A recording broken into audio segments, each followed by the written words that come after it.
So here we are again working on stuff.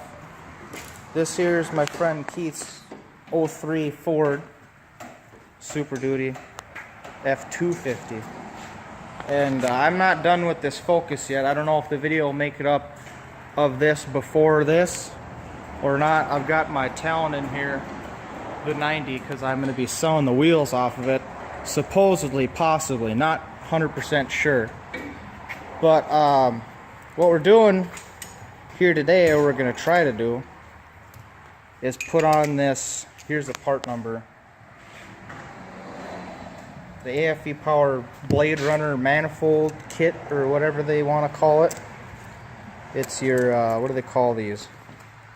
Intake manifold and turbo outlet manifold. Right here. That's this kit, and this support bracket goes in there somewhere. I'm not exactly sure where. Then we're going to put this crossover tube between the two cylinder heads. You're supposed to help quiet down the truck and keep more oil in the cylinder heads and evenly distributed. Supposedly those help a lot. I don't know for sure. I don't know much about Powerstrokes at all. I know very little, but from what I know is that these are good. These are halfway decent upgrade. This here is pretty crucial, especially when you do stuff like this, or like this that we've already done. That was probably last year. That's just a Napa quote-unquote Duralite filter. You can see the part number is right there. And we're also going to do some cleaning, all the oily tubes. That's for that's what all this here is for. And just so everybody knows, none of this is product placement. Like, we're not trying to promote brands or whatever. It's just the stuff he got, and we buy shit that works. So if that's, you know, the brand you see, that's the brand that is good. I'm not saying they're, you know, go buy them, but that's what I use. So this all came from Pure Diesel Power. I like them. That's where I spent all my money on my truck, for the most part, unless something like from Napa or Rock Auto. But they sold these through them, so whatever, most companies do that. But this here, I don't really know why. It's when you get computerized diesel stuff. My truck's not completely like that, so it don't matter. But this is an Overboost Kit. It's pretty much just an air regulator that regulates what the map sensor sees boost pressure. So it's pretty much, it's a boost fooler is what some people call it. We're going to put that in today. This crossover tube, those intakes. Going to do an oil change, or Keith is. And then we're going to clean those intake pipes and hopefully keep it. And depending what Keith decides, let me get a light.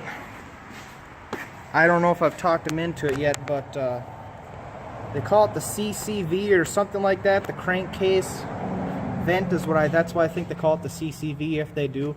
You take those two Phillips head screws and you flip that tube around, and you get the you get that tube off of there, and you dump it into the atmosphere pretty much, so you don't dump oil into your turbo. Because if we took this off, the turbo has oil in it.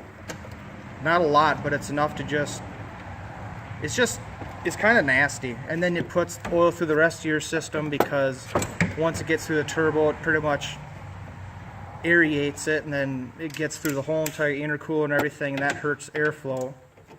It can actually fill the intercooler up to the point where you got a lot of oil in it, and that, like I said, it hurts flow. It's not good.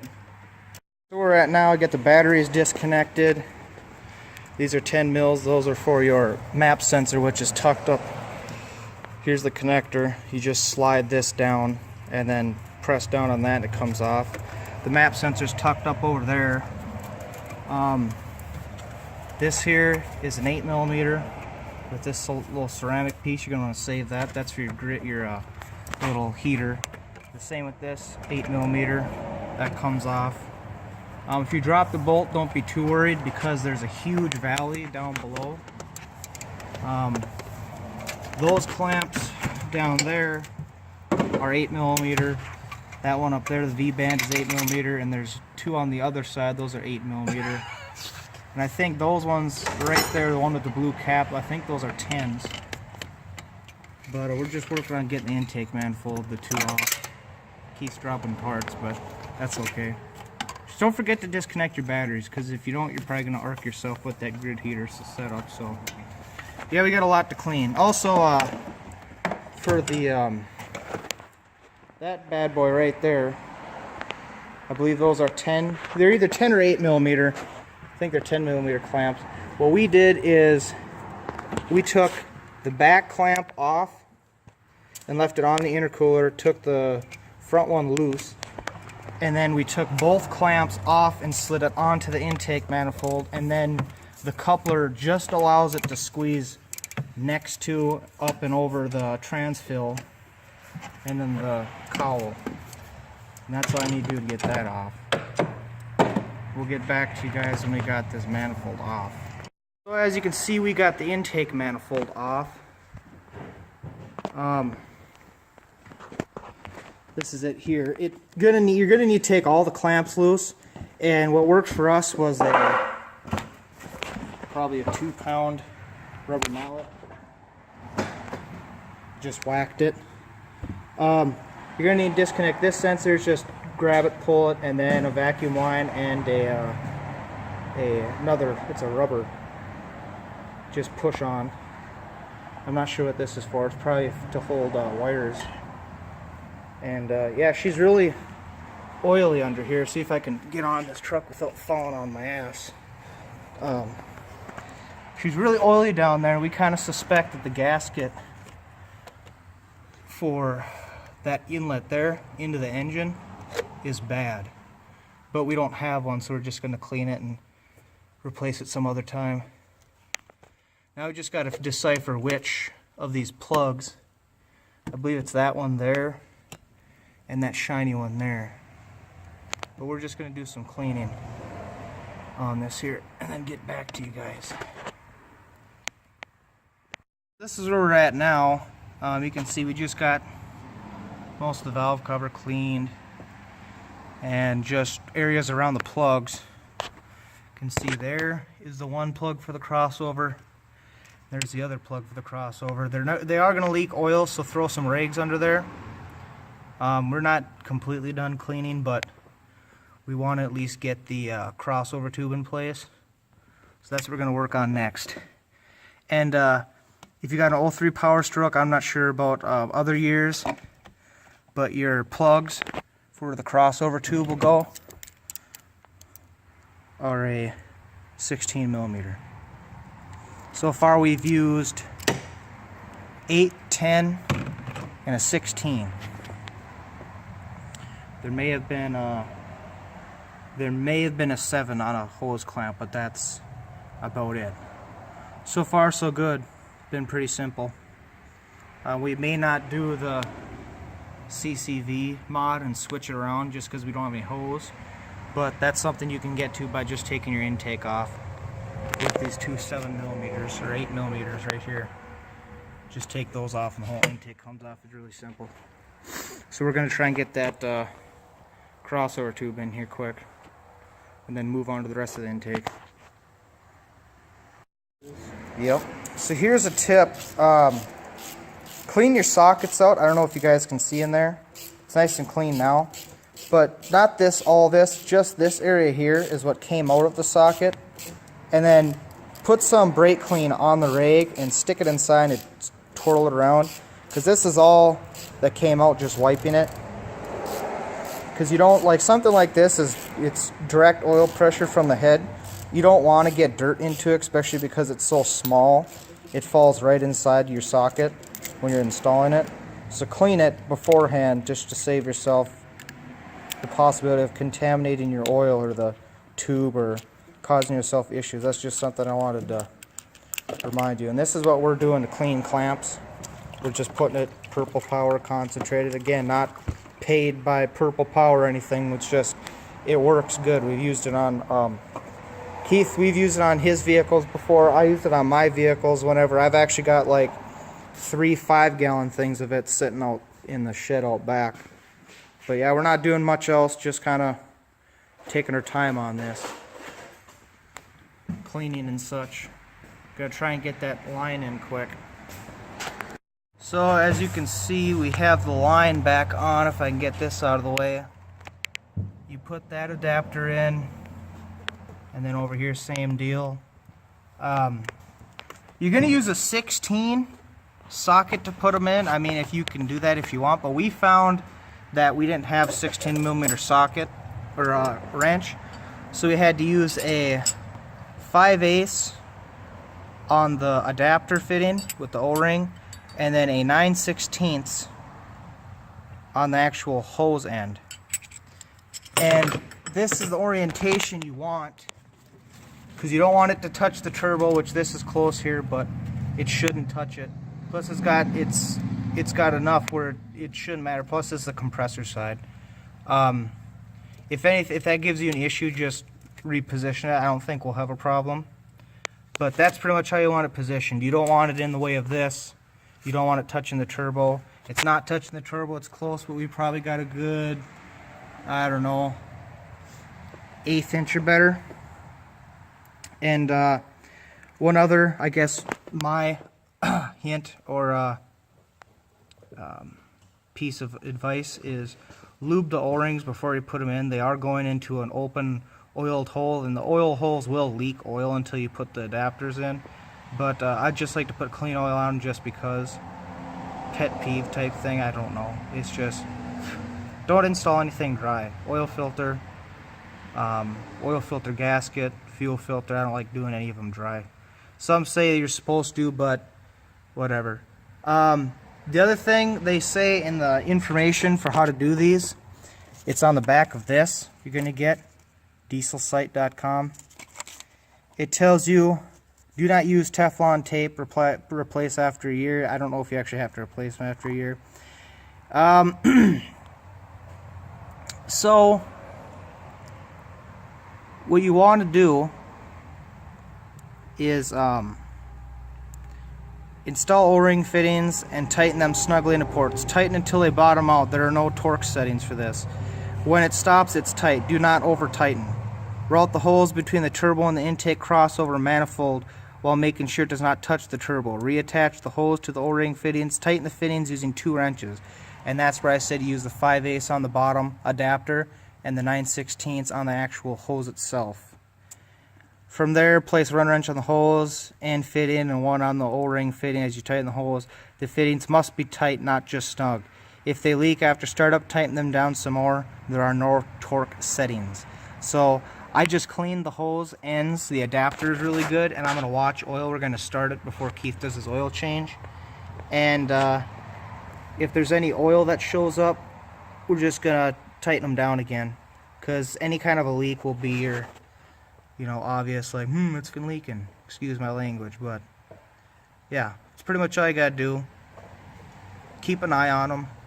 You'll obviously know if you start losing a lot of oil or if it's spraying all over the place, but just pay attention to it, be cognitive, use your brain, and I think that's it for right now. So we're back, took a little break, went and got some food and yada yada yada. This is how far I've made it on this. This sensor here is a 3/4, I believe. No wait, that one's the inch one, isn't it? This is an inch. This here is 3/4.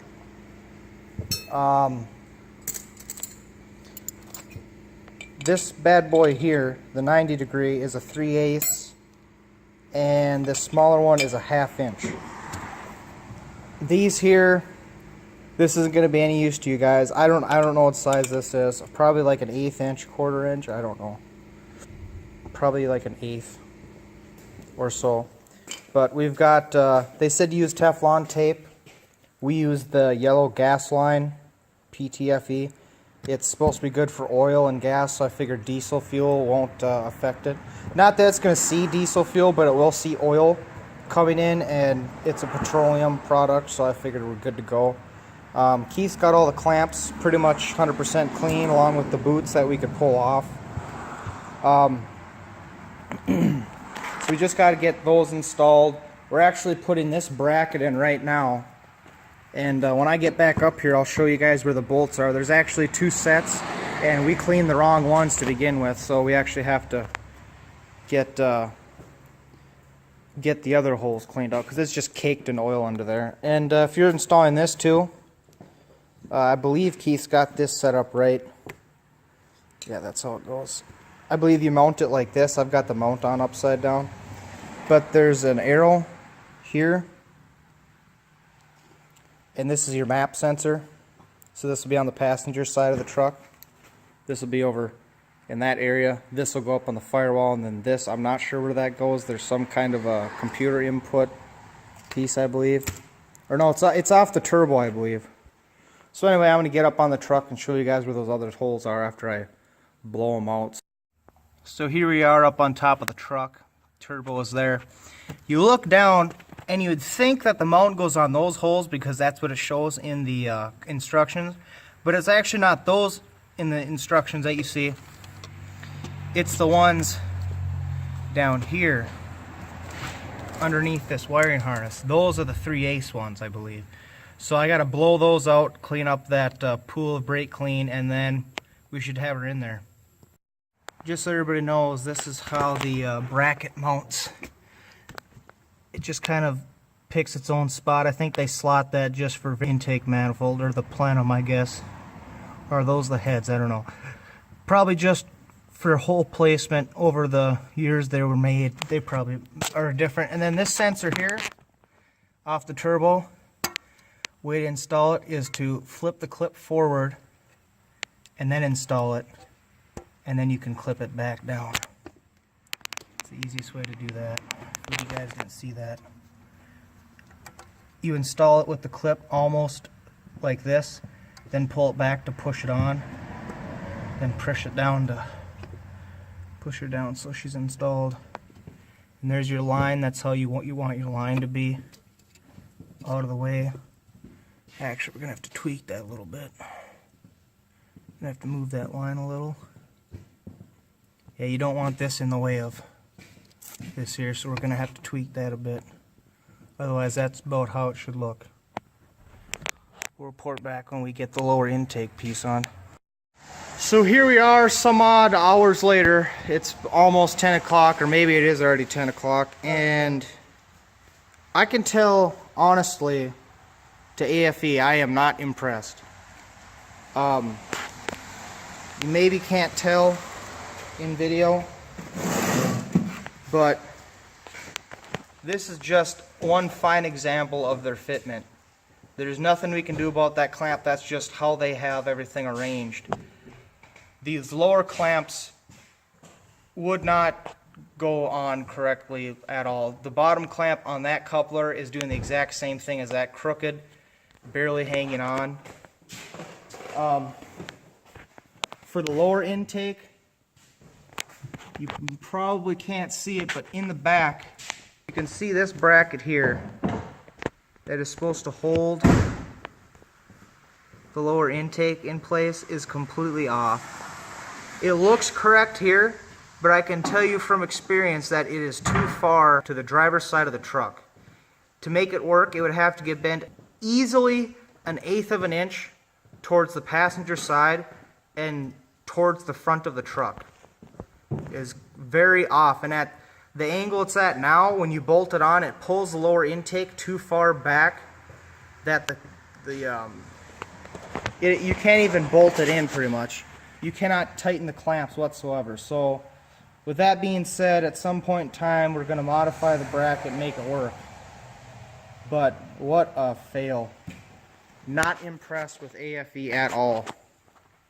This was an alright install. My friend Keith lost one of the nuts, but what do you do? So yeah, overall, kind of wish that AFE Power badge was not on there, because this was honestly the worst part install I've ever done in my entire life. And I've done a lot of part installs that were pretty freaking terrible. This one, worst bar none.